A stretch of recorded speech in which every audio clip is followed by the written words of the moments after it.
গ্রামের লোকেরা যখন এসব ঘটনা শুনতে পায় তখন তারা বিশ্বাস করতে শুরু করে যে আমান এবং তার বন্ধুরা কবরস্থানে যা করেছে তার জন্য তারা অভিশপ্ত হয়েছে।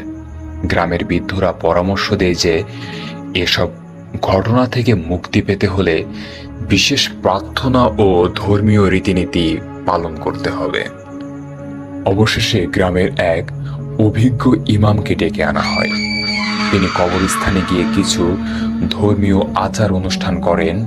ইমাম বিশ্বাস করতেন যে ওই কবরের লাশটি হয়তো কোনো অভিশপ্ত আত্মার সাথে সংযুক্ত, যা মৃত্যুর শান্তি বিঘ্নিত করেছে।